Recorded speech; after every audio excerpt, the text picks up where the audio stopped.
Hello everyone. Now today we will discuss on the point is the features of macroeconomics. In the features of macroeconomics, before discussion features of macroeconomics, let's see two or three sentences about the macroeconomics. The subject matter of economics has been divided into the two parts, microeconomics and macroeconomics. These terms were first coined and used by the Ragnar Frisch and have been adapted by all the economists all world over. Nowadays, the one can hardly come across in textbook in modern economic analysis, which is first micro meaning small, Greek word macros which meaning small, and macro derived from Greek word macros which means large. So thus microeconomics deal with analysis of small individual unit of a economy such as individual consumer, individual producer, individual firm, and the macro it's deal with the entire economy. So this is an introduction of both economics. First is a micro, second is a macroeconomic. Micro which means small, macro which means large. So now let's move the first feature of macroeconomics is the study of aggregate. A study of aggregate means macroeconomics also deal with the studies of behavior of a large aggregate such as total employment, national product or income, general price level of the economy. So therefore the microeconomic is also known as aggregative economic. स्थूल अर्थशास्त्रामध्ये एकूण समग्र घटकांचा अभ्यास केला जातो, म्हणून याला समग्र लक्षी अर्थशास्त्र असं म्हटलं जातं. मग समग्र अर्थव्यवस्थेतील पूर्ण जे राष्ट्रीय उत्पन्न आहे या सर्व घटकांचा अभ्यास केला जातो, म्हणून त्याला समग्र घटकांचा अभ्यास म्हणजे स्टडी ऑफ ॲग्रिगेट्स असं म्हटलं जातं. आणि establish functional relationship between these aggregates, for example total employment, national income, all these aggregate. Income theory, microeconomics studied national income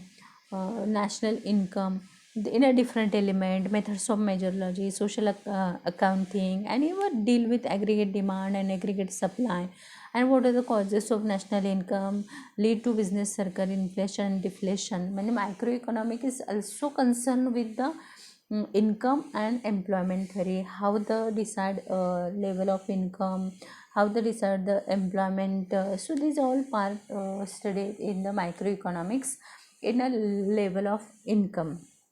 Even that employment income is how the level of income and employment determine the consumption function also.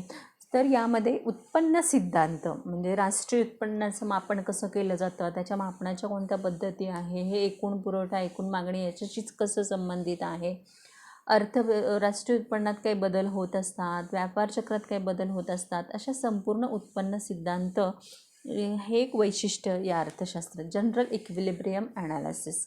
Equilibrium means balance between two factors. Equilibrium means balance between two factors या state balance, a state of balance. Equilibrium means a state of balance.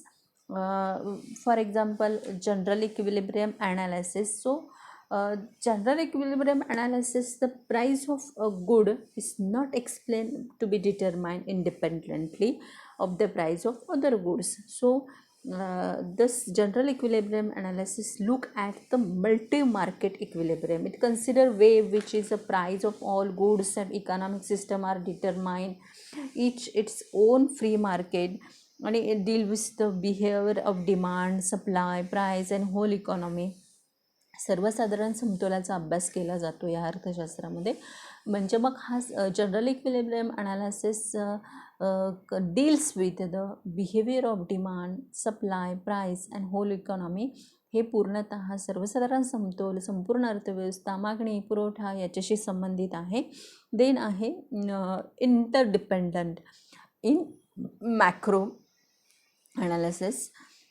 Each factors, each economic variables are interdependent to others. For example, income is employment is income is depends upon employment, employment is depend upon investment, investment is depends upon saving.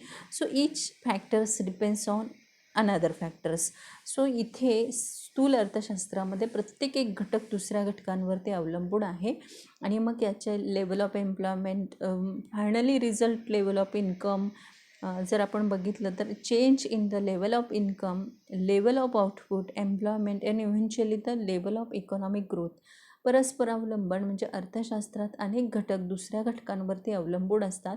म्हणजे गुंतवणूक होणाऱ्या बदलाचा परिणाम उत्पन्न, उत्पादन, रोजगार आणि आर्थिक वृद्धीच्या पातळीवर होत असतो. म्हणजे स्थूल अर्थशास्त्रामध्ये प्रत्येक एक घटक दुसऱ्या घटकावरती अवलंबून असतो. देन आहे lumping method. Lumping method is the study of whole economy rather than its part. And forest is an aggregation of tree but it does not reveal the property of individual tree.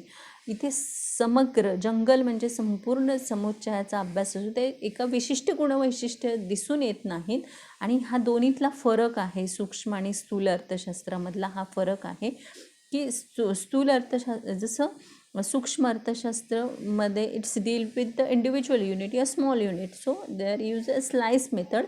And in the macro it studied the entire economy. So here is the lumping method. Lumping means study of a whole economy, study of the whole economy, study of the entire economy, study of the total economy. That is the difference between two methods is the lumping method and the slicing method. Next feature is the growth model. Definitely the study of macroeconomic is the various factor contributed to economic growth and development. So growth model developing growth model are very useful. So for example that मोहब्लिस growth model दुसऱ्या पंचवार्षिक योजनेच्या कालावधीमध्ये आपलं मोहब्लिस model उपयोगात आणलेलं होतं की ज्याच्यामध्ये मूलभूत आणि अवजड हे इंडस्ट्रीज मोठ्या प्रमाणात डेव्हलप करण्यासाठी भर देण्यात आलेला होता. मग देशाचा आर्थिक विकास आणि वृद्धी करण्यासाठी कोणकोणत्या प्रकारच्या प्रारूपांची आवश्यकता आहे याचा अभ्यास स्थूल अर्थशास्त्रामध्ये केला जातो. General price level determination and change general price level is study of macroeconomics. Is average of all price goods and services currently being produced in the economy. सर्वसाधारण किंमत पातळी म्हणजे सद्यस्थितीत उत्पादन केलेल्या वस्तू आणि सेवांच्या किमतीची सरासरी मीन्स जनरल प्राइस लेवल. सर्वसामान्य किंमत पातळी काय कशी निश्चित होते, त्याच्यात कोणता बदल होत असतो, या सगळ्या घटकांचा अभ्यास हा स्थूल अर्थशास्त्रामध्ये केला जातो. Policy oriented, actually this is a very important features of microeconomics. This economic is policy oriented science. Microeconomics is a policy oriented science. It also suggests that the suitable economic policy to promote economic growth and general employment, control inflation and deflation etc.